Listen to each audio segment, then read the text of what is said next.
Alhamdulillah sih ada nalihasa. Nak badu wasta'inu wa nastaghfiruh. Amma ba'd. Eh, Kegiatan ini adalah sharing session. Jadi kita banyak sharing saja. Kata Ustaz Bambang, sharing dulu baru share. Jadi kita banyak saling menyaring dan saling men-share. Jadi kalau konsepnya sebentar, konsepnya sedikit-sedikit agak workshop-workshop, ada pelatihan, itu bagian kecil dari sharing session kita. Eh,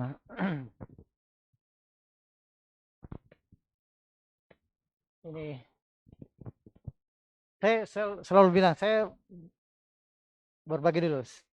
Awal mulai berkarir bekerja di dunia jadi kameramen, videografer atau semacamnya di penyutradaraan, saya sama sekali tidak pernah berniat mau terjun di dunia ini sebenarnya. Eh, Kalau mau bercerita ke belakang, eh, eh, saya kuliah di sebuah kampus di Makassar, jurusan broadcasting memang. Dan saya main-main dengan mata kuliah khusus ini, khusus sinematografi. Saya dapat malahnya. Saya tidak begitu serius. Saya malum, saya dulu aktivis gitu dulu tuh, jadi pelajaran-pelajaran hal-hal seperti ini ya cek-cek gitu. Tidak penting bagi saya gitu. Pokoknya saya sudah berdiri di podium, teriak selesai, kayak gitu-gitu.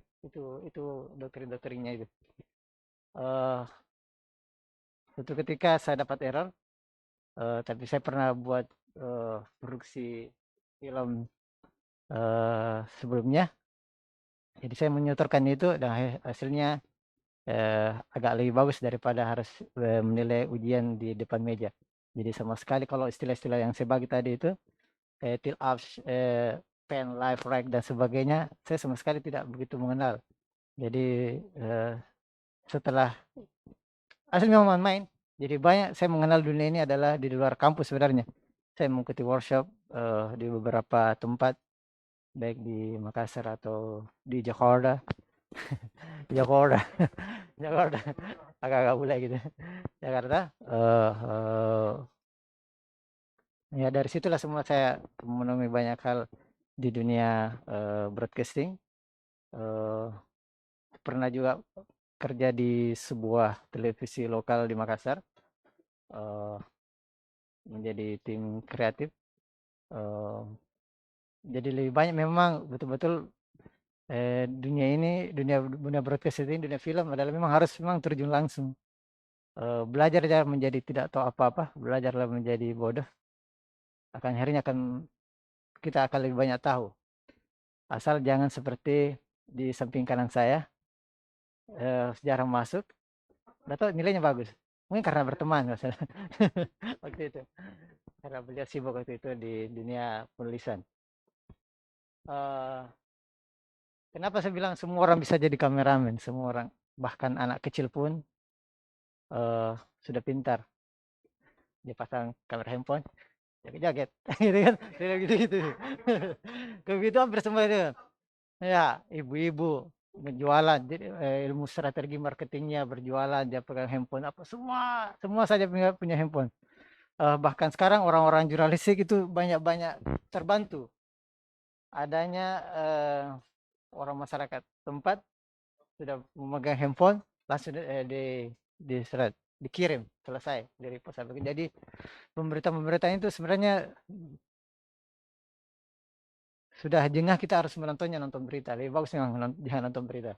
Karena banyak sosial media yang beredar gitu kan, yang peristiwa-peristiwa berapa detik yang lalu sudah bisa lihat. Siapa yang pegang? Orang-orang pekerja-pekerja yang punya handphone.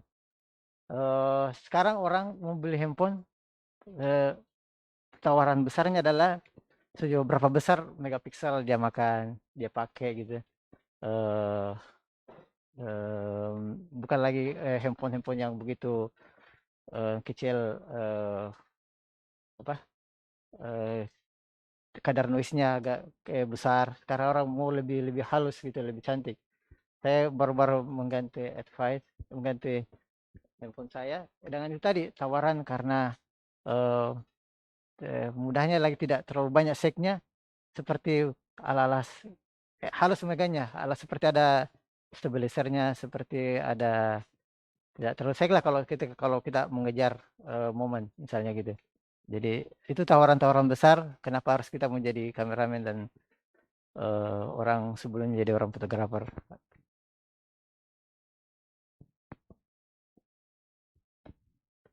Em, dari awalnya jadi kamera, tapi sebenarnya begini. Makanya kalau orang orang punya sekolah khusus di dunia broadcasting, di situ masalahnya karena memang kita harus ilmui. Kita harus ilmui. Makanya kalau misalnya saya mengajari Wawan atau Ahmad, kan bisa nih semua dia pergi live, saya mengajari kasih pasang seperti ini, begini, begini, selesai. Kan bisa jadi kamera misalnya, bisanya. Tapi untuk mengilmu itu memang butuh memang harus ilmu memang lebih dalam. Seperti guru-guru kita bilang, harus memang berilmu, berilmu, berilmu. Sorry, saya eh, agak ke belakang lagi sedikit. Keterlibatan saya juga di dunia dakwah ini sebenarnya, saya hampir tidak mau kerja seperti ini, mau belajar sih, mau belajar menuntut ilmu. Soalnya, walaupun agak bingung jika ada. Iya, eh, walaupun kenapa saya begitu karena saya punya basic di pesantren dulu di Sulawesi Selatan ya, di Sulawesi Selatan, di Baru sana. Saya tidak mau sekali karena eh, walaupun pernah saya lihat beberapa, enaknya kayak begini-gini. Ini saya mau bekerja sekali di dunia segitu. Alhamdulillah, amin, diterima. Sekarang bekerja di dunia seperti itu, tapi awal-awal perekrutannya itu dipanggil tidak mau. Suwardi yang eh, ajak bicara saya itu, walaupun saya sebenarnya banyak menghindar. Setelah itu saya dijebak nih, ikut talim Ustadz Bulughul Maram. Apa kita bikin? Tidak ada Ji. Ayo ngobrol-ngobrol di atas. Ternyata memang disediakan apa-apa dan bicara ada karena 2 pekan lagi Mafathul sudah mulai. Jadi disitulah tanda petik terjebak dan alhamdulillah terjebaknya bagus gitu dunia seperti ini. Dan kegembiraannya adalah ya tadi kami merekam beliau satu dan ditonton masyarakat semua. Dan kalau melihat video-video awal-awal sebelum masuk Pak Ansar, didesain lagi sama masuk lagi Pak Nurdin, jauh lebih buruk dulu video-video saya dulu sama Statul karena kembali orang mau mendengar di faedahnya Statul. Alhamdulillah tidak memperhatikan videonya, tapi ada beberapa orang temannya Ustaz Sulis angkatan waktu sekolah, siapa yang ambil gambar itu, kenapa gini gini gini, oh Pak Iking, oh bisa gitu gini gini dan sebagainya, karena waktu memang peralatan camcorder apa yang saya bisa sambil itu seadanya dulu gitu. Jadi awal-awalnya memang bisa dinonton, dicari awal-awal pelajaran-pelajaran pada Ustaz mungkin sudah dipotong sama Ansar sama Nurdin. Awalnya itu jadi backgroundnya itu adalah whiteboard. Jadi begitu sangat amburadul dulu. Tapi alhamdulillah sering berjalan sudah menjadi lebih baik. Ya, perbedaan videographer sinematografi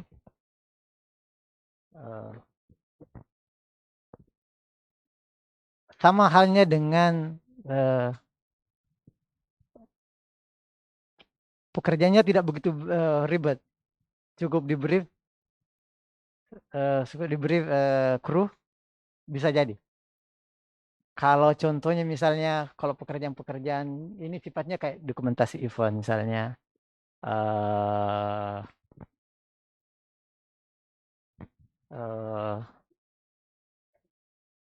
apa lagi ya, dokumentasi event atau acara-acara misalnya wedding misalnya, itu kan memang tidak terstruktur dengan bagus, tapi memang sudah terstruktur sebagai awalnya sebagai memang adatnya misalnya bagaimana lamaran, bagaimana mapaci, bagaimana siraman kayak gitu ada kita di Sulawesi Selatan.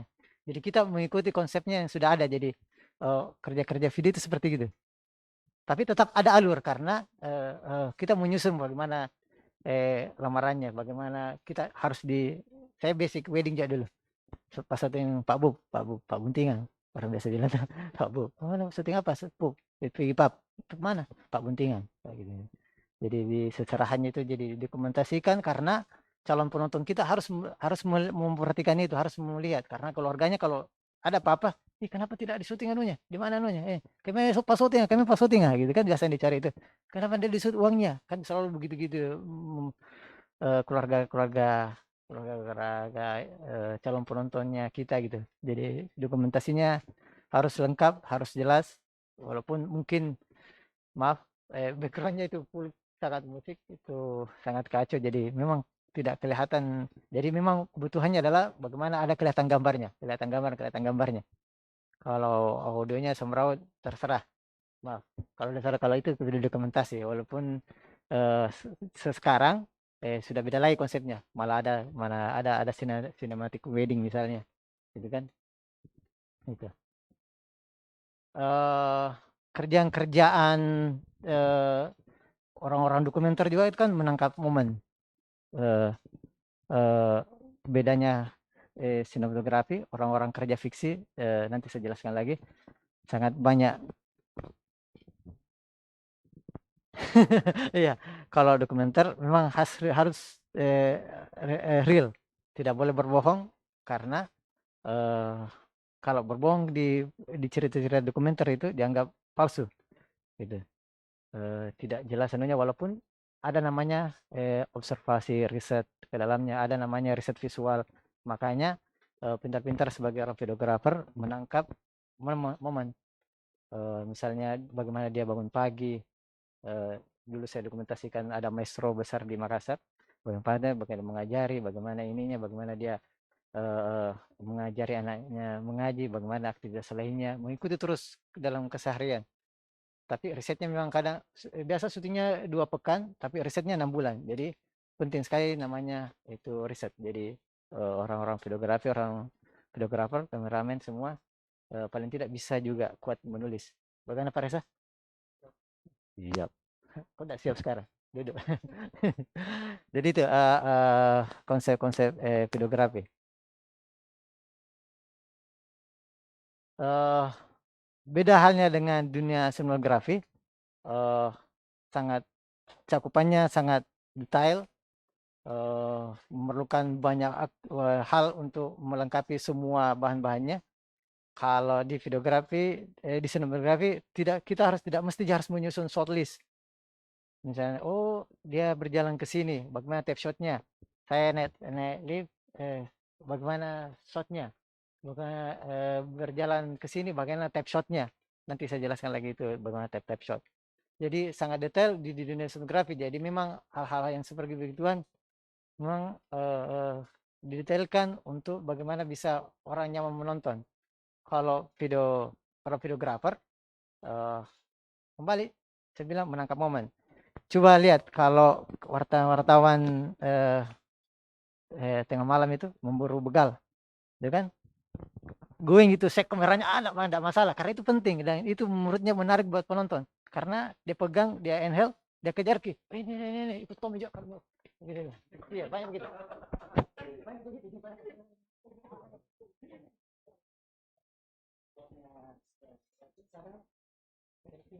Banyak di hal begituan. Sebagian gambar kalau dia lagi ini berkejar yang di gambarnya kan ini sih memang menangkap begal itu yang memang betul-betul tidak bertanya jadi banyak hal-hal yang memang kadang di saya dia tidak real tidak bagus itu bisa ini tapi ini terpaksa ini jadi terbakar terus ada gambarnya jadi itu mengejar momennya ada beberapa teman wartawan harus dari mana itu dari kantornya atau dari mana rumahnya mana ada kebakaran harus dikejar mungkin Ansar banyak tahu aja itu eh, harus mengejar karena mengejar apinya kalau mati ngapain dia kembali dia edit pindah jadi kadang dia wartawan itu pinjam kak gambarmu minta gambarmu karena kembali mengejar momennya jadi kekuatan orang-orang seorang videografer seorang kameramen apalagi orang-orang kerja jurnalistik ya mengejar momen harus mengejar apinya ya kalau ada tukang ini tidak bagus nih ya, kecil apinya ini jadi banyak hal-hal yang memang sebelum masa-masa sekarang ya yang baik menggunakan handphone kalau tidak bagus menangkap momen, berarti fatal. Dianggap tidak bagus beritanya, tidak hangat, tidak up to date. Jadi ngapain kita mau blow up beritamu? Tidak dapat 2 step. Bahasanya 2 step, jadi satu berita, satu judul, 2 step. Tahu kita ketawa sekali itu karena dia begitu. 2 step 250.000. Apa lagi ya gitu.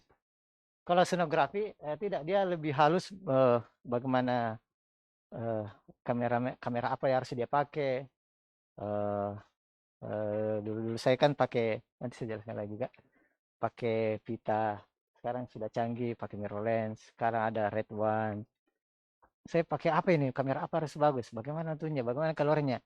Diceritakan memang di praproduksi. Saya harus desainnya begini, ada gambarnya begini. Desain gambarnya harus begini. Alur ceritanya seperti ini, gambarnya seperti apa? Jadi diikuti flow-nya memang. Misalnya Iking merapikan motornya di tempat parkir, kemudian Iking berjalan masuk di Gedung Arayu, naik lift sampai ke lantai 6. Itu disusun shotnya seperti apa? Jadi misalnya itu. Jadi dari setiap adegan shotnya bisa jadi 5. Jadi kalau kerja kalian sinematografer, jalan satu kali 5 shot. Bayangkan harus kita susun disusun shot listnya. Jadi itu harus dikerja di praproduksi. Makanya saya bilang tadi penting sekali itu istilah-istilah di dunia broadcasting. Nggak tahu kenapa bahasanya selalu bahasa Inggris semua. Asalnya mungkin dari sana gitu. Sama dengan halnya saya bicara tadi dengan Pak Ridwan, audio visual. Kenapa audio saya cemburu? Karena visual terakhir. Audio visual. Audio dulu baru visual. Iya.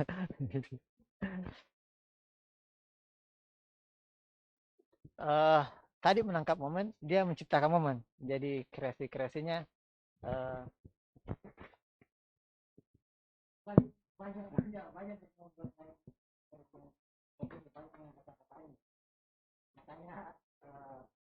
jujur saya masih belajar.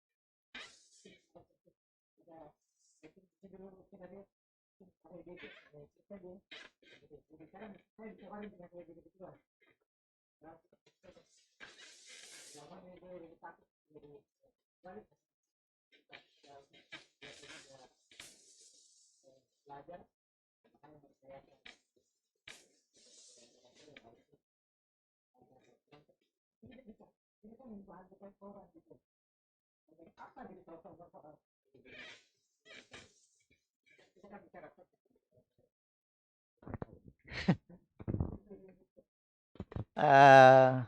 jadi susunan-susunan shortlist itu begitu penting untuk dipahami dan harusnya memang menghafal gitu ya, karena kebiasaan menghafal dan dipahami apa makna mau menciptakan kreasi, apa mau disampaikan. Kalau bahasa lainnya lagi di ilmu komunikasi, saya dengar bilang apa bahasa semiotikanya. Kenapa mau di shot ini? Kenapa apa pentingnya ini? Misalnya ada sendal di atas meja, apa pentingnya kita mau shot? Apa penggambarannya? Itu lagi jadi orang-orang sinematografer itu pekerjaannya begitu. Mendetailkan sesuatu hal, apa yang di shot harus diceritakan. Jadi tidak semena-mena begitu. Kenapa perempuan harus, kenapa selalu harus kita kasih bunga misalnya? Perempuan, kenapa tidak sekali-sekali batu? Apa penggambaran pesannya gitu? Apa makna dan apa pesannya kayak gini misalnya ada? Apa makna pesan? Jadi dari segi kerja-kerja sinematografi adalah bagaimana tingkat pesan dan informasinya lebih banyak, harus lebih kuat dibanding kerja-kerja videografi yang mengajak momen dan mengkreasikan momen.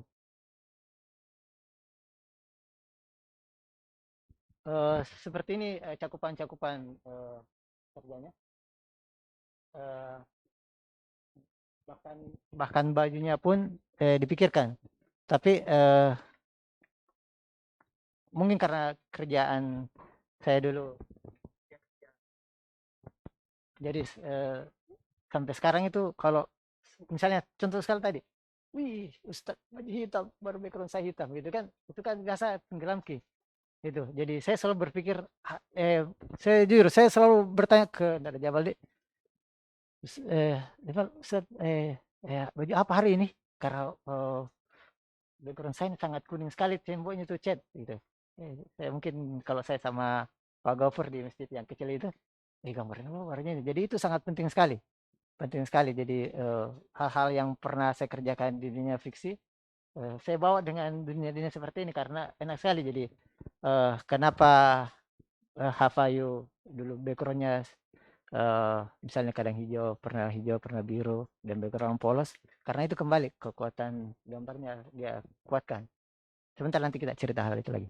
Jadi kembali itu, waktu saya cerita kemarin, yang orang-orang yang detail, yang ustadz-ustadz yang detail itu banyak sekali yang bisa dia komunikasi. Kayak Ustadz Bambang sudah tahu teknis, jadi enak ditemani ngobrol hal seperti itu kan. Ustadz Salman kemarin dia bilang, nanti itu kalau saya dikasih judul, saya mau tanya juga warna apa backgroundnya. Itu Pak Ustadz Salman selalu gitu. Jadi nanti saya siapkan stok baju berapa, jadi dia tahu warnanya. Jadi waktu itu walaupun saya begitu oh, cepat kalah kalau background saya putih, apalagi kalau eh, Ustadznya baju putih, saya mau ngotak-atik mirrorlens itu agak ribet kak gitu, bagaimana cahayanya. Jadi eh, waktu Ustadz Salman kemarin backgroundnya hitam, temboknya latarnya itu di Bulukumba, beliau baju biru, ada belis-belisnya, enak sekali gambar saya merasa puas. Jadi kadang hal-hal begitu memuaskan kita sebagai orang basic-basic di sinematografi. Jadi dipikirkan bajunya, warnanya, ditentukan apa ceritanya, di masa apa waktu itu. Begitu kerja-kerja sinematografi ya. Itu gambar, bagaimana lensa harus kita pakai, eh, bentar deh saya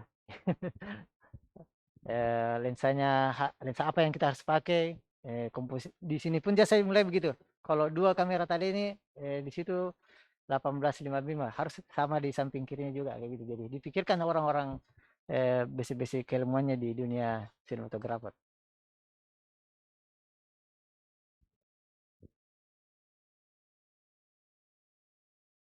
Oh, sorry.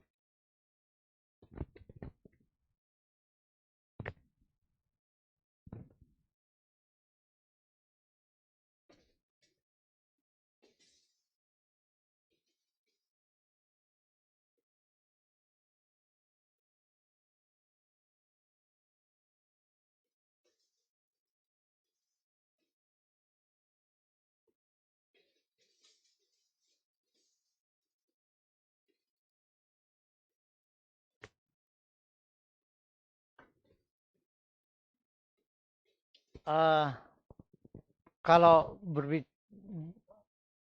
kalau definisi dari segi undang-undang, memang film itu ada menyangkutkan hal-hal seluloid. Dia tidak undang-undang sekarang tidak menyangkut, dia tidak ikuti dengan perkembangan sekarang. Jadi undang-undang, saya lupa undang tahun berapa, eh, dia mengikuti definisi sinematografi adalah seperti ini dengan pita seluloid. Padahal seluloid itu kan sudah tidak dipakai sekarang. Sekarang orang sistem digital nih, apalagi memori apa dan sebagainya. Jadi pergerakan bahasa-bahasa film memakai pita seluloid itu bahasa-bahasa memang kamera-kamera dulu. Jadi pakemnya tetap dulu, memang mungkin diadaptasi dengan sekarang. Terserah mami sekarang mau pakainya seperti apa, tapi kamera-kamera dulu itu makanya pakai pita seluloid istilahnya, pakai sinyal elektronik atau media digital. Ini penggambaran kamera seluloid beberapa tahun yang lalu. Eh, kalau melihat eh, eh,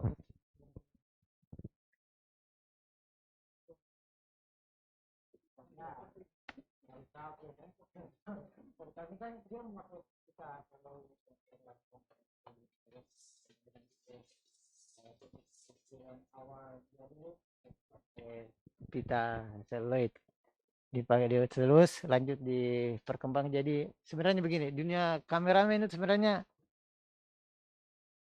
memang harus up to date sama dengan dunia broadcast, punya broadcast lah.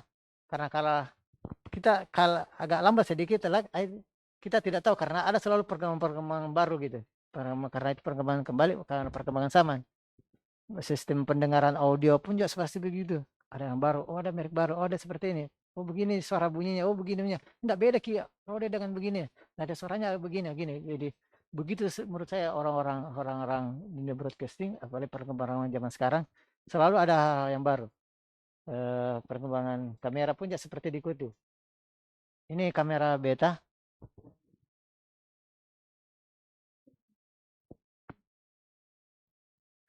Ini tapi saya bekerja mulai pakai tidak PKS, tapi mulai dengan ada namanya kamera H8 agak besar daripada mini DV. Menariknya situ karena kita tidak bisa tahu bagaimana hasilnya nanti gitu. Jadi kita merekam dulu tanpa ada LCD-nya. Jadi menghantam apa saja, ambil saja gambar saja. Komposisinya bagaimana nanti di terakhir di post pro kita kerjakan kalau seperti ini ternyata gambarnya memakai pita. Bentar ada gangguan lagi di pitanya, ganti lagi. Jadi koleksi pita-pita mini DV sampai sekarang masih saya simpan walaupun ya, tidak perlu lagi harus diulang, dinonton, dimusimkan saja biar bukan dia berdebu.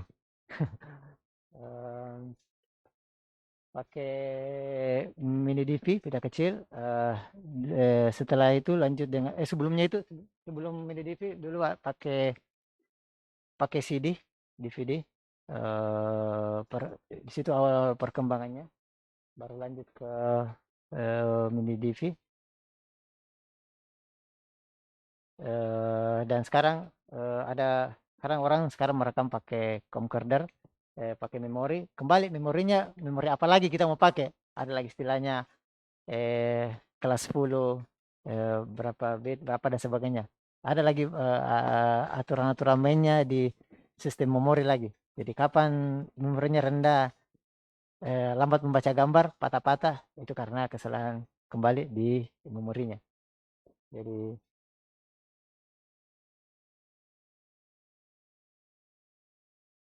kalau mekanisme dasar kamera video, kekuatannya adalah bagaimana memahami dulu peralatannya gitu. Jadi eh, tidak harus langsung mengenali begitu saya ini kamera. Selesai. Kalau dulu kamera dulu tahu selesai, oh begini komposisinya, direkam selesai. Aman gitu. Tapi kalau sekarang makin ribet karena makanya saya selalu bilang sama teman-teman mahasiswa dan sebagainya.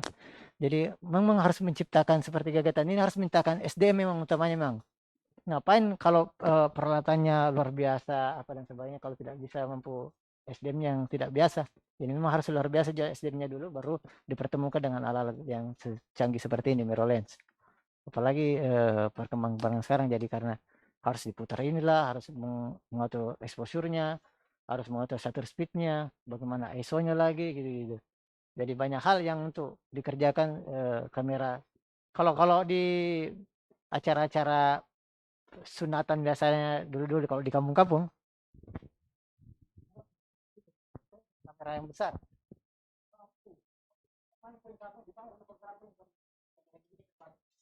Pasti orang mau lebih yang besar. Wih, tidak pakai biasa wartawan kah gitu kita. Wartawan bahasanya karena wartawan biasa dilihat gambar kayak gitu-gitu. Jadi menganggap selalu tidak ada apanya seperti ini. Kenapa kayak murah apa dan sebagainya. Padahal ini kan jauh lebih tebal ketebalan warna apa dan sebagainya. Tapi orang kamu malah tahu kalau memang mau jadi tangkap keluarganya, gambarnya, ceritanya dan sebagainya. Jadi bagaimana memahami kameranya dulu.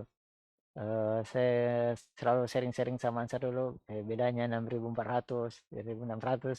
Itu teknologi baru lagi itu nanti kita jelaskan juga sedikit. Hasil rekaman video yang layak disimpan, pastikan nomor gambar yang layak untuk disimpan dan dipublikasikan.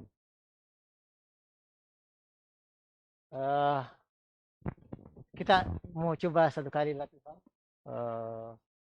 memakai tripod. Kenapa saya hadirkan ini, teman-teman? Kita latihan pengkomposisian. Jadi dia dulu framing bidangnya gambar, tenang gitu. Ada penjelasannya harus menentukan kalau sebidang, pandangan suatu objek utama dan objek lainnya, hubungannya dengan latar belakang objek atau background. Jadi teman-teman harus membedakan mana shot, bahasanya shot bukan shoot. Nah, bahasa Inggrisnya shot. Jadi kalau apa shootnya apa shootnya bukan shot, agak-agak lebih keren sedengar dah. Sama aja belajar bahasa Arab ya. Nah, kalau istilah-istilah yang apa angelsnya? Tuh apa angelsnya? Apa malaikatnya kayak gitu kan? Pada angelnya gitu ya, bahasa angelnya. Jadi mesti teman-teman memahami. Sama dengan bahasanya. Eh, scan-nya. Emang kertas mau di-scan gitu. Padahal scene bagian. Jadi harus membedakan di mana shot, di mana angle. Jadi eh, angle kamera adalah sudut pengambilan gambar. Istilah angle ini berlaku baik dalam pengambilan gambar foto atau video. Menentukan angle secara tepat akan menghasilkan shot yang baik. Jadi kalau ada angle-nya ada shot yang baik. Sudut shotnya adalah suatu rangkaian gambar hasil rekaman kamera tanpa interupsi. Tiap shot adalah suatu take. Apabila dibuat shot tanpa diambil dari setup yang disebabkan karena kesalahan teknik atau dramatic shot, teman-teman. Oke, jadi kita mau coba latihan, mesti ada modelnya dan nanti ada juru kameranya.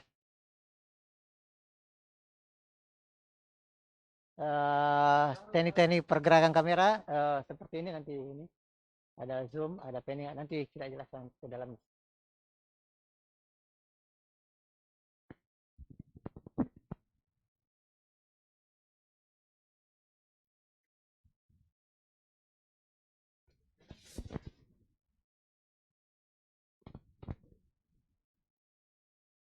Ya. Uh, kalau sekarang sekarang kekinian kita sudah pakai zoom, zoom. Kalau orang Jawa bilang zoom, oh, zoom, bukan zoom, zoom. Itu J, zoom. Orang Jakarta, orang Jakarta begitu, orang tahu. Itu zoom, zoom, zoom, zoom kayak gitu. Zoomnya, zoom. Mainnya zoom. Jadi kalau biasa apa?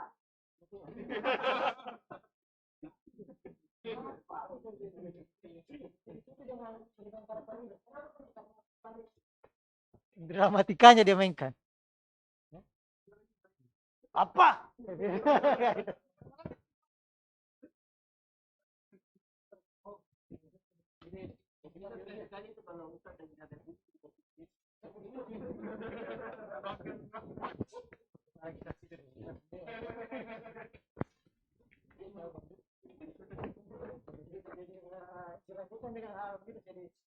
Banyak pekerjaan seperti memang tidak didasari yang menyenangkan penonton lah. Bagaimana merekayasa acting-actingnya dilebay-lebay akanlah dilebay-lebaykan zoomnya jadi tiba-tiba marah tiba-tiba berpikir diam.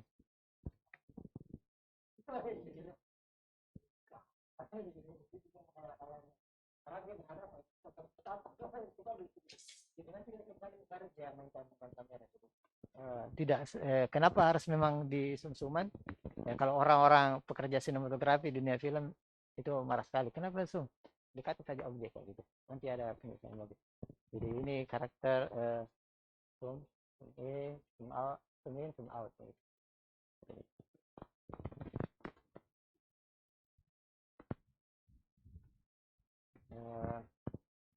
Pen kira kamera menurut kiri kanan pen jadi kalau teman-teman silakan baca itu Jamin jelaskan lagi saya jauh saya jelaskan jadi kalau ada biasa saya minta seperti tadi kerasa kerusuk bukan saya minta pennya saya minta digerakkan memang kamera karena kami tetap memahami konsep-konsep broadcasting kalau dari ke arah kamera kanan harus tidak terlalu sedikit dalam pundak tapi sedikit di sini jadi kelihatan dari depan tapi bukan menghalangi kamera dari depan jadi komposisi di HP itu selalu komposisinya kalau kiri kanan mulai kameranya di kanan dan komposisinya agak agak berapa derajat lah tidak melebihi tidak melewati di kamera dari depan jadi tadi mungkin saya kira teman-teman sudah hatam apalagi Mas Dano tidak tahu hal yang begini-beginian sebenarnya beli aja cukup bagus yang menjelaskan ini pen, left, right, kayak gitu itu pen. Kalau pen, pen, gitu gitu. Uh, ini selesai dibantu kita lain. Sebentar anunya. Ini baru angle. Ini pegang kamera atas seperti ke bawah ini. Jadi tadi kesalahannya adalah terlalu tinggi. Saya kesalahanku memang tadi saya setting agak tinggi, Ustadz. Tidak level. Jadi kadang kelihatan tinggi, baru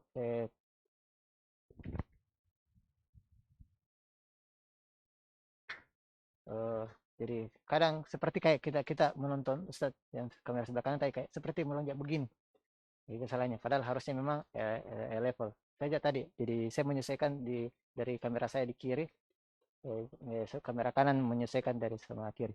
Jadi tadi Wawan dia kira harus di tilt down. Padahal tidak perlu bergerak anunya, tidak usah di tilt. Tripodnya saya dikasih turun sesuai dengan di tripod saya. Jadi tadi ribet menjelaskan nah ada analisis. Begitu itu kebiasaan-kebiasaan kita di produksi.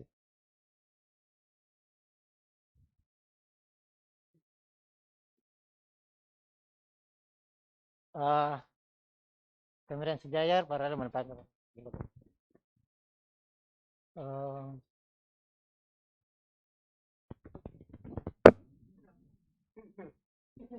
ah, uh, saya lupa nama. Yang gitu lupa. Itu adalah pergerakan yang ditarik. Dia bergerak sendiri. Ada pesannya, ada pesan dan informasi yang disampaikan.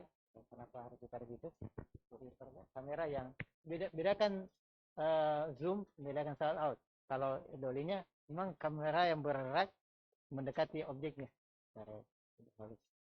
Kalau doli-doli yang coba perhatikan dasarnya ini karena orangnya kameramen yang punya, jadi liftnya ini cantik sekali itu kalau kalau kita lihat coba dilihat di CCTV sangat smooth itu turunnya. Itu pergerakan-pergerakan sebenarnya itu ala-ala pergerakan doli itu. Dia tracking, track out, pegang kamera. Jadi kalau lihat lift yang berjalan di CCTV kelihatan dia turunnya. Tinggal lagi. Jadi lihat lagi. Jadi enak sekali memang lihat pergerakan kamera memang kalau sistem-sistem dolly track kita pakai. Tapi mau apa dulu kita mau seperti itu. Kalau di cerita-cerita film fiksi memang enak kalau memakai begitu. Tadi ini kan hanya perkenalan istilah saja untuk angle.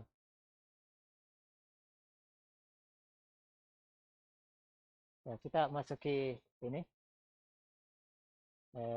ini namanya tap shot.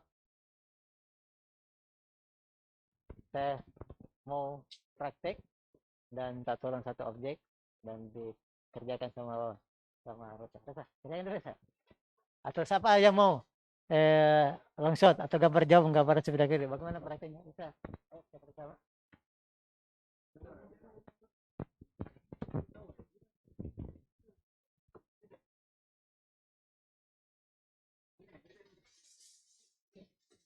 Kalau ini tadi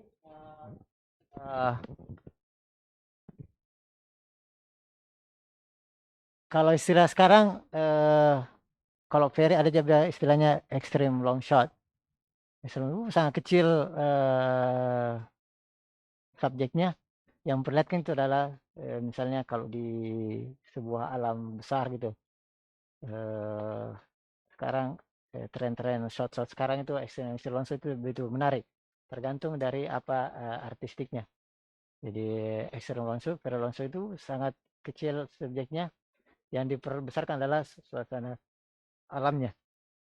Begitu pun long shot. Banyak istilah juga, banyak orang mengistilahkan dari full shot dari atas ke bawah. Bagus kalau dipraktekkan supaya tahu.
Karena kembali memang lensa kami memang lensa 135 bang tuh, jadi memang kekuatannya adalah bagaimana kita main bokeh bokeh itu, jadi gitu, jadi agak-agak blur-blur di belakangnya.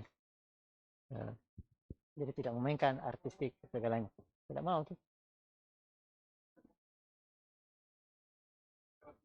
Langsung dulu.